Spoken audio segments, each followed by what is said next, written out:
Muy buen día nuevamente, estimados estudiantes. En nuestra última clase nosotros hemos ingresado a al análisis del nexo de causalidad o el nexo causal, y nosotros veíamos que es sumamente importante distinguir esta figura para poder determinar cuál es el alcance de la responsabilidad de una persona, ¿no? Hasta qué punto uno puede responder por los daños ocasionados. Entonces, el nexo causal es sumamente importante, pues también nos va a ayudar a determinar la autoría.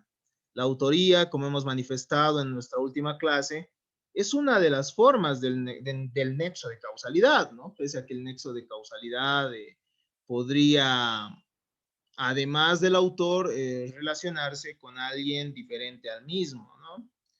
Veíamos también que no es lo mismo el nexo de causalidad que la culpa, pues cuando nosotros referimos o analizamos la culpabilidad de alguien, en realidad estamos haciendo un análisis de la reprochabilidad de su conducta, es decir, manifestar si la misma termina siendo reprochable o no conforme a las previsiones de un bonus pater familias. Entonces, estos aspectos deben tomarse en consideración y no debemos olvidar considerarlos, ¿no? Nosotros analizábamos con un cuadro didáctico cuáles son, nosotros analizábamos con un cuadro didáctico cuáles son mmm, cuáles son los elementos de la responsabilidad, ¿no? Y entre ellos está el nexo de causalidad o el nexo causal.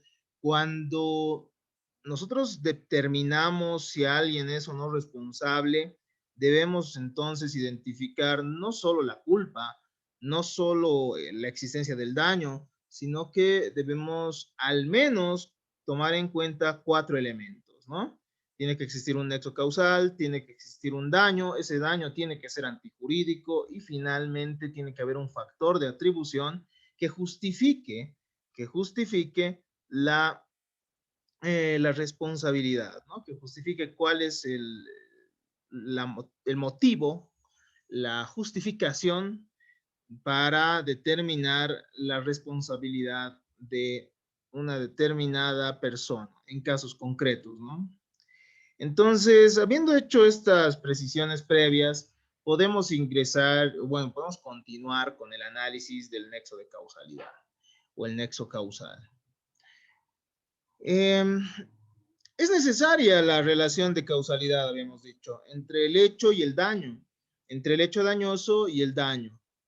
Sin embargo, esta circunstancia, determinar la, quién es el causante o cuál es la causa de los sucesos o del hecho dañoso, concretamente, es más complicado de lo que parece. El problema estriba en determinar las causas que producen una situación dañina y cuál es su alcance, ¿no? Vamos a ver en un ejemplo, en un instante más, que en realidad en el mundo estamos ante constantes relaciones de causa y efecto, ¿no?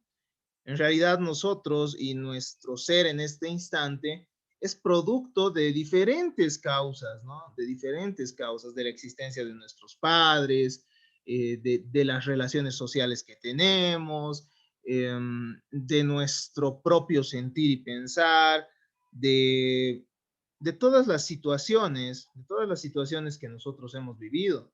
Nosotros somos consecuencia de aquello, ¿no? Entonces, la causalidad no es tan simple, la causalidad no siempre, bueno, las relaciones de causalidad que se dan en el mundo no siempre tienen una causa única, ¿no? Este aspecto tenemos que tomarlo muy, muy en cuenta el momento que analizamos el nexo de causalidad. Eh, las causas pueden estar en el origen de un determinado, que pueden estar en un determinado hecho, entonces son múltiples, son usualmente diferentes.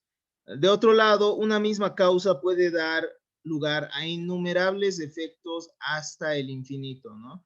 Y eso es sumamente importante también determinarlo para establecer la responsabilidad finalmente, ¿no? Hasta qué punto uno tiene que reparar los daños.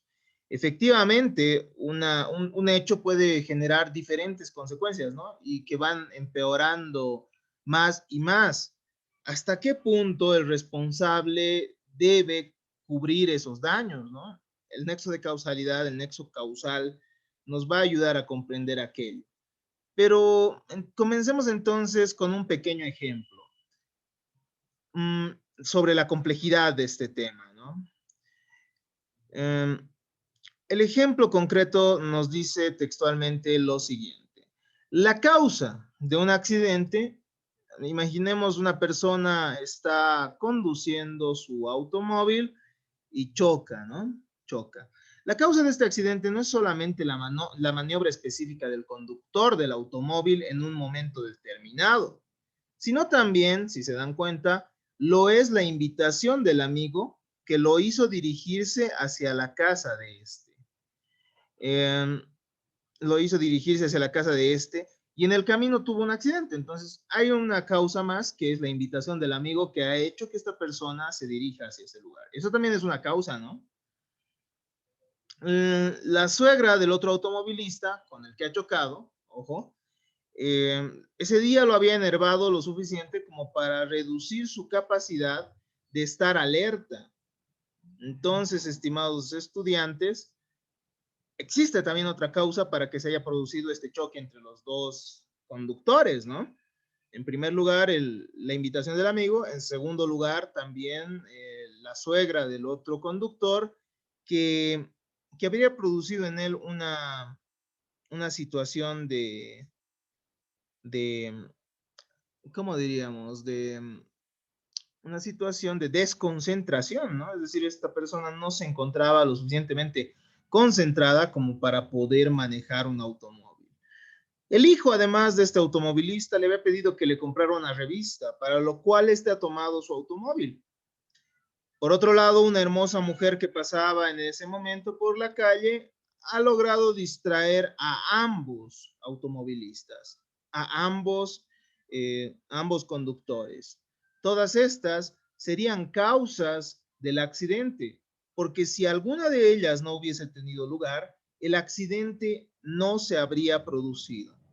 Para no llegar a respuestas absurdas, se han llegado a estudiar diferentes teorías, es decir, bajo esta perspectiva, estimados estudiantes, si se dan cuenta, tendríamos que decir que el causante y por tanto podríamos llegar a responsabilizar a la suegra de uno de ellos, podríamos llegar a responsabilizar al amigo del otro de los conductores, al hijo de uno de ellos que le ha pedido una revista, podríamos decir que la mujer que se encontraba en ese instante caminando cerca de los automóviles también sería una causante. Entonces, podríamos llegar, si se dan cuenta, a resultados absurdos y atribuir las consecuencias a cualquier persona, ¿no?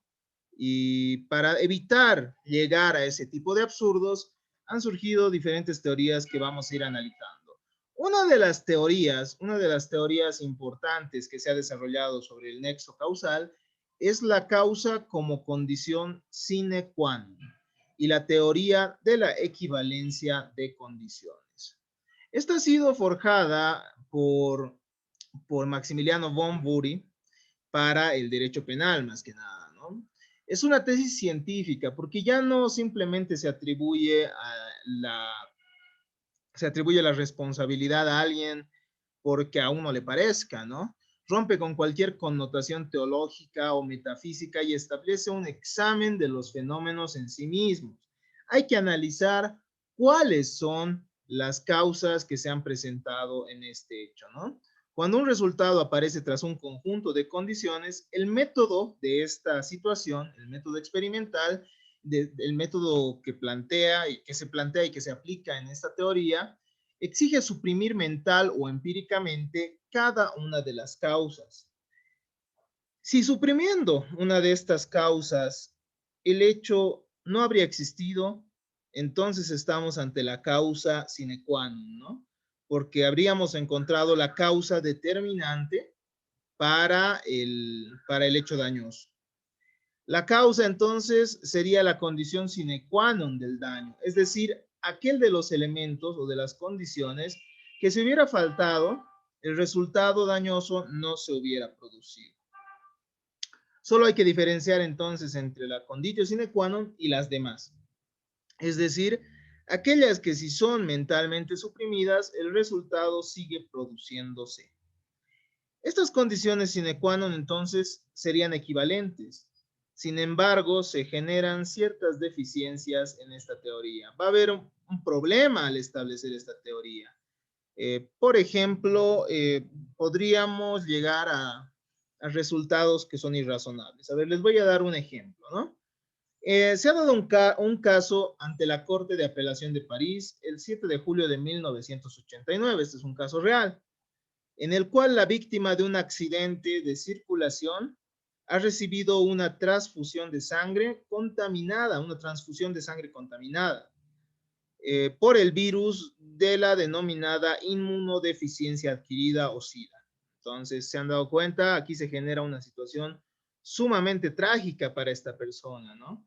Desde el punto de vista de la equivalencia de condiciones, miren, si nosotros extraemos mentalmente al conductor que se encontraba manejando el automóvil que ha chocado a esta persona, en realidad el causante de todo esto sería el conductor que ha chocado con él, ¿no? ¿Por qué? Eh, porque si nosotros extraemos a este conductor y su automóvil del hecho, no imaginariamente, hacemos este ejercicio racional, el hecho no hubiese sucedido. El hecho no hubiese sucedido, ¿no? Entonces estamos ante una conditio sine qua non. Pero el problema, bueno, si no se hubiese dado este accidente, en primer lugar, no hubiese tenido que ir al hospital esta persona, y en segundo lugar, no hubiese recibido esa transfusión de sangre, ¿no? Esa transfusión de sangre contaminada. Desde el punto de vista de la equivalencia de las condiciones, el accidente de circulación es causa sine qua non de la enfermedad adquirida. Pero el problema consiste, estimados estudiantes, en saber si tenemos que ampliar o limitar las cuestiones relativas a la causalidad. ¿Qué significa esto? ¿Será responsable el conductor del otro automóvil o el conductor que ha producido el accidente de la transfusión de sangre contaminada? Ese es el problema, ¿no? Bajo la perspectiva de la conditio sine qua non, sí es causante de eso, ¿no? Porque si no se hubiese dado ese accidente, no se hubiese dado la transfusión. No hubiese llegado esta otra persona al hospital y no se hubiese dado esta transfusión. Entonces se llega a un resultado irrazonable. Ustedes dirán, pero es absurdo, no tiene sentido. Es decir, ¿cómo es que esta persona podría llegar a ser causante también, o cómo podría llegar a reparar finalmente los daños también de esa transfusión de sangre equivocada? Entonces, estimados estudiantes, aquí habría otra relación causal, ¿no? En realidad, quien sería responsable sería en primer lugar el hospital bajo una perspectiva objetiva, y en segundo lugar la enfermera o el médico que hubiese realizado esa transfusión, o que hubiesen participado, mejor dicho, en esa transfusión, analizando obviamente mediante el sistema de responsabilidad civil subjetiva. Entonces, como se dan cuenta, el problema, bueno, esta teoría de la conditio sine qua non o equivalencia de condiciones, termina siendo insuficiente, ¿no? Poner todas las causas en situación igual y extraer las más importantes y determinar que esos son los causantes, todavía todavía genera ciertas consecuencias irrazonables que no pueden sustentarse, ¿no? Que no pueden sustentarse racionalmente. Otro problema de la teoría de la equivalencia de condiciones se podría dar en que esta teoría no comprende dentro del nexo de causalidad ciertos daños que sería injusto no poner a cargo del autor de un hecho, como ocurre en la hipótesis que ha sido denominada la causalidad acumulativa o alternativa, o en los daños causados por miembros indeterminados de un grupo, ¿no? Ejemplo, el miembro de indeterminado grupo efectúa disparos, lanza cócteles Molotov, sin que ninguno de ellos termine generando un daño específico, ¿no? Puede suceder entonces que una persona en una situación conflictiva dispare al aire o lance bombas, pero una, no genere directamente el daño, ¿no? Es decir, no necesariamente esto llegue a un automóvil o a una casa, no genere un daño patrimonial o extrapatrimonial directamente. Sin embargo, al formar parte de este grupo y bueno, al generar esta situación caótica, esta persona sí podría ser considerada también responsable, ¿no?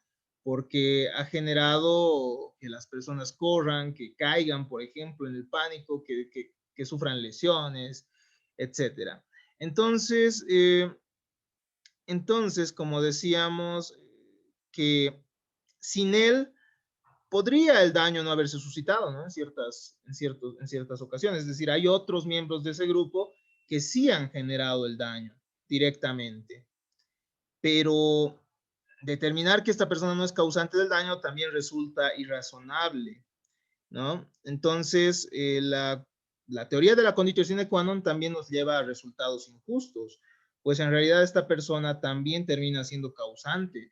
Es decir, hay varias causas que han determinado que estos hechos sucedan, causas acumuladas que han logrado que este hecho suceda. Continuemos entonces. Otra de las teorías entonces, dada la insuficiencia de la teoría de la equivalencia de condiciones, es la teoría de la causa próxima. Es preciso atender a las causas inmediatas y directas. Ese es el postulado de esta teoría, ¿no? El problema de esta teoría es que hace invisible la responsabilidad de quienes se encuentran detrás del agente inmediato del daño. Imaginemos, ¿no? Según esta teoría, si dos automóviles chocan, los responsables son los causantes inmediatos y directos, es decir, los conductores. Pero esto hace imposible la responsabilidad por productos defectuosos, eso vamos a ver en un instante, pero hace invisible a otros factores, ¿no? ¿Qué tal, por ejemplo, si en realidad el mecánico de uno de estos, bueno, de uno de estos conductores le hubiese dicho que el automóvil se encontraba en buen estado, ¿no? Después de realizar una revisión de rutina?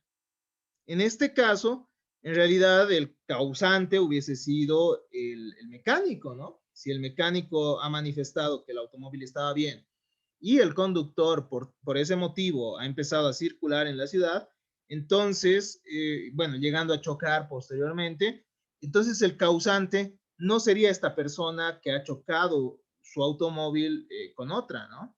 El causante sería el mecánico. Pero según esta teoría de la causa próxima, no habría, no sería responsable el mecánico, ¿no? Porque no habría una causa inmediata y directa. Sería un causante indirecto en realidad. Entonces, esta teoría también es insuficiente. Además, hace imposible, por ejemplo, la responsabilidad por productos defectuosos, ¿no? Porque no siempre, estimados estudiantes, las fábricas, las empresas, los productores nos van a dar directamente a nosotros los productos alimenticios, ¿no? Puede ser que haya un producto alimenticio que nosotros, bueno, que alguien consuma y que le genere ciertos malestares y que sea un producto que efectivamente sea dañino para la salud. Entonces, en este caso, si se dan cuenta, el productor tendría que ser el responsable, pero no hay esa relación directa, no hay esa relación inmediata, ¿no? En realidad esta persona ha ido al supermercado o esta persona ha ido a la tiendita de la esquina y ha comprado, por ejemplo, a ver, imaginemos que era una lata de sardina, ¿no? De una empresa, de un fabricante. Entonces, bajo esta lógica, bajo esta teoría de la causa próxima, en realidad el causante sería el supermercado en primer lugar bueno, la señora de la tienda, pero eso es absurdo, ¿no? Ellos no han sido los fabricantes, si se dan cuenta. Entonces, la teoría de la causa próxima termina siendo también insuficiente. y se critica que no soluciona el caso de daños nacidos simultáneamente, ¿no? De hechos simultáneos. No sería justo atribuir al último hecho las consecuencias. En realidad, una situación puede tener varios causantes, ¿no? Puede tener varios causantes y según esta teoría solo habría un causante, que es el más próximo, el directo, el último. Y en este sentido estamos ante un resultado que no resulta siendo razonable, ¿no? No termina siendo justo inclusive. Según esta perspectiva, reitero, el responsable en este ejemplo que habíamos dado del choque de automóviles sería el conductor y no así el mecánico que le ha dicho que todo está bien, porque ha sido el causante directo. De igual manera, ¿no? En el caso de un producto defectuoso, el responsable o la responsable sería la casera que nos ha vendido el producto y no así la empresa que lo ha fabricado. Entonces, se llegan a situaciones injustas. Tenemos además una teoría que ha sido denominada la teoría de la causa preponderante. Esta teoría de la causa preponderante se opone a la indiferencia de las causas planteadas por la condition sine qua non y trata de encontrar una causa de carácter preponderante, ¿ya? Esta perspectiva nos dice, no, la equivalencia de las condiciones, es decir, que haya varias causas que sean iguales o que situaciones que sean iguales, no me resulta razonable. Siempre hay que encontrar una causa que sea preponderante. Y algunos han hablado de que tendría que tomarse en cuenta la causa más activa. Por ejemplo, en un incendio sería más activo quien incendia la casa y no así quien le otorga los fósforos, ¿no? Porque activamente, participaría activamente el que efectivamente comienza con bueno, que efectivamente realiza los actos mediante estos cerillos, ¿no? Mediante estos fósforos. Otros como Binding hablan de una causa que rompe el equilibrio, ¿no? La causa que rompe el equilibrio determinaría quién es el causante. Sin embargo, esta teoría de la causa preponderante que han planteado algunos autores también tiene vacíos, ¿no? En el caso del incendio, esto no se puede quitar la posibilidad que la persona que ha dado los cerillos también haya planificado y haya incentivado a que se realice este hecho, ¿no? Que también haya tenido una participación activa. Entonces, todavía, si se han dado cuenta, con la teoría de la causa sine qua non, o de la condición sine qua non, mejor dicho, con la teoría de la causa próxima y con la teoría de la causa preponderante, llegamos a resultados que no son suficientemente válidos para determinar que alguien ha sido causante y posteriormente que pueda ser responsable, ¿no? Que pueda posteriormente ser responsable. Por eso es que ha surgido una teoría de las más importantes y esta teoría es la que más se aplica en la realidad, ¿no? Es la teoría de la causa adecuada. La teoría de la causa adecuada ha sido desarrollada por el filósofo von Kries. Parte de una observación empírica. Se trata de saber qué causas normalmente producen un resultado. Básicamente lo que nos dice esta causa es que aquella causa que normalmente produce un resultado, bueno, sí, aquella causa que normalmente produce un resultado termina siendo la causa adecuada. Nos dice, no todas las causas del daño obligan al autor a participar como responsable en la reparación del daño. Se requiere de que esa causa sea adecuada, es decir, idónea. Pero, ¿qué es lo idóneo? ¿Qué es lo adecuado, no? La respuesta para este autor es que lo adecuado o lo idóneo para producir un efecto es lo normal. Nos dice textualmente Kries lo siguiente. Puede considerarse que estamos ante una causa cuando la circunstancia bajo análisis tiene la naturaleza de producir normalmente el daño que ha condicionado. ¿Ya? Aclaremos entonces este punto para cerrar nuestra clase del día de hoy. Entonces, la pregunta clave para determinar quién es el causante o qué ha causado un hecho, la pregunta clave frente a una situación concreta es la siguiente. ¿La acción u omisión del presunto responsable era por sí misma capaz de ocasionar normalmente este daño? A ver, por ejemplo, ¿no? en el caso que habíamos dado al principio, en el ejemplo que hemos dado al principio, ¿no? En el caso de la mujer hermosa, de la suegra, del hijo que ha pedido una revista, en el caso de los conductores, nos preguntaríamos, ¿no? El hecho que una mujer atractiva, una mujer se encuentre en la calle, se encuentra en la calle, y bueno, pueda ser vista por diferentes personas que están transitando, por ejemplo, ¿es por sí mismo capaz de ocasionar normalmente un choque de autos?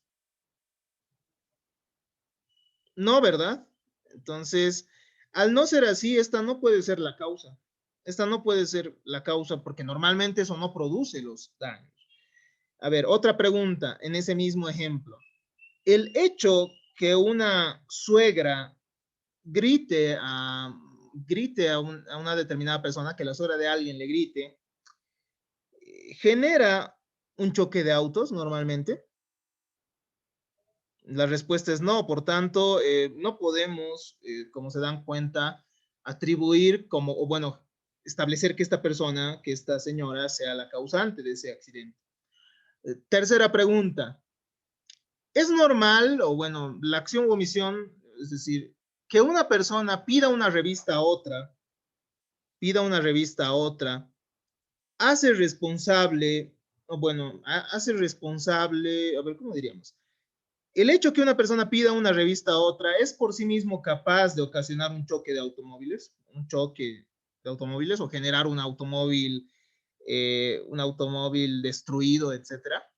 Creo que no, ¿no? Entonces tampoco el niño que le ha pedido a su padre que le compre la revista podría llegar a ser causante. A ver, cuarta pregunta ya vamos, ¿no? El, el distraerse al conducir un automóvil, el distraerse al conducir un automóvil, ¿es por sí mismo capaz de ocasionar un choque de automóvil? Sí, ¿no? Entonces los causantes en este caso han sido los conductores que se han distraído por por no poner el cuidado necesario bueno, no el cuidado, ¿no? Simplemente por haberse distraído, porque ya no estamos reprochando todavía no estamos determinando la culpabilidad, ¿no? Solo estamos viendo si normalmente ese hecho hubiese producido esas consecuencias. A ver, en el otro ejemplo, ¿no? En el ejemplo de la transfusión de sangre que hemos dado hace un instante. El, el choque, o bueno, un accidente de tránsito es por sí mismo capaz de ocasionar una transfusión de sangre contaminada?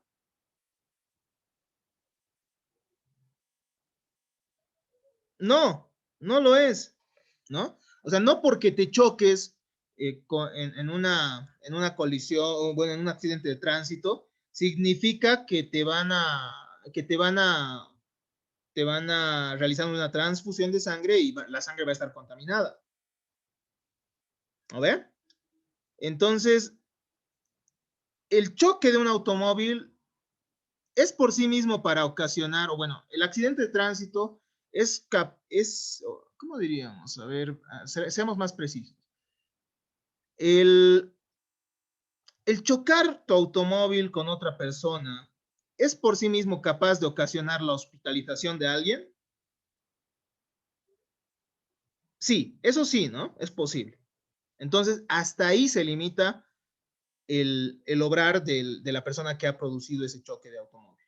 Es decir, esta persona que ha producido el choque no puede ser responsable por la transfusión de sangre contaminada, si se dan cuenta. Hay un límite. La teoría de la causa adecuada nos ayuda a establecer esos límites y no llegar eh, a resultados absurdos.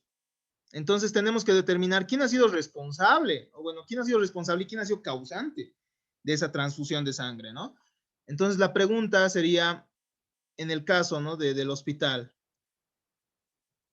¿es una transfusión de sangre, es por sí misma capaz para ocasionar normalmente un error y producirse, ¿cómo diríamos? Mm, una transfusión de sangre contaminada? Yo creo que sí, ¿no? Obviamente a esto hay que adecuarle el reproche que puede darse hacia las personas, ¿no? Hacia las personas concretas. Pero ahorita solo estamos viendo si son causantes o no. Si son causantes o no. Entonces, eh, nos va a ayudar mucho esta teoría, ¿no? Esta teoría, establecer quién es el causante y determinar hasta qué punto esta persona puede llegar a ser responsable. Si se responde entonces afirmativamente a la pregunta, conforme a la experiencia de la vida, se declara que la acción u omisión era adecuada para producir el daño y entonces este es objetivamente imputable a la gente. En otras palabras, la pregunta sería, ¿la acción u omisión que se juzga era por sí apta o adecuada para provocar normalmente esa consecuencia? Esta, estimados estudiantes, es la tesis que más trascendencia tiene el día de hoy y es la tesis que más se aplica incluso por los tribunales para determinar quién es el causante de los daños en hechos concretos. Hasta acá entonces hemos podido desarrollar diferentes teorías. Hemos visto la teoría de la conditio sine qua non, según la cual nosotros tenemos que realizar una operación intelectual extrayendo, ¿no?, algunas causas, y aquella causa sin la cual no se hubiese producido el daño, aquella condición sin la cual no se hubiese producido el daño sería la causa para llegar a determinar quién es responsable, ¿no? La teoría de la causa próxima nos dice que en realidad el hecho que es la causa sería aquel inmediato y directo, pero hemos visto que estas teorías son insuficientes, ¿no? De igual manera, la teoría de la causa preponderante se basa en un hecho más activo o se basa en una causa que rompe el equilibrio, pero esta lamentablemente toma en cuenta solo una circunstancia y no toma en cuenta la totalidad del hecho. Sin embargo, tenemos una teoría de la causa adecuada que hasta ahora es la más razonable y aquella que ustedes deben tomar en consideración para determinar si una persona ha sido o no causante del hecho y por consiguiente, después del reproche, después del análisis de culpabilidad en la responsabilidad civil subjetiva, o simplemente determinando la causa en la responsabilidad civil objetiva, es decir, este elemento es muy, muy importante en la responsabilidad civil objetiva, porque si nosotros demostramos que alguien ha sido el causante de determinado daño, basta con eso para que exista la responsabilidad, ¿no? En la responsabilidad civil subjetiva, por otro lado, tiene que establecerse en primer lugar que esta persona ha sido causante, después se hace el análisis del reproche, es decir, ver si efectivamente esta persona ha incumplido los deberes de un bonus pater familias o no lo ha hecho, ha incumplido o no esos deberes de previsibilidad y evitabilidad que ya hemos estudiado. Entonces, es un elemento sumamente importante. Si no existe un nexo de causalidad, entonces, entre, entre el responsable o al menos entre aquella persona que la ley establece para determinar la responsabilidad de otra, no existe responsabilidad, ¿no? El nexo de causalidad, estimados estudiantes, tiene ciertas formas de ruptura. Es decir, hay ciertas circunstancias en las cuales uno no puede ser considerado causante. Y eso lo vamos a estudiar en nuestra siguiente clase, cuando veamos la figura de la ruptura del nexo de causalidad. Hay ciertas circunstancias como la fuerza mayor, el caso fortuito, el hecho de un tercero, o también la culpa de la propia víctima, que rompen el nexo de causalidad porque ya no va a ser el causante aquel a quien se pretende atribuir, sino que van a haber elementos externos que van a determinar que alguien más o algo más sea causante de los sucesos. Hasta acá entonces la explicación del día de hoy. Espero que haya quedado todo claro. Si es que tienen alguna duda, les invito a desarrollarla en esta clase o en su caso les invito también a participar en nuestro foro de consultas para poder responder a las dudas que ustedes tengan. Muchas gracias por su atención.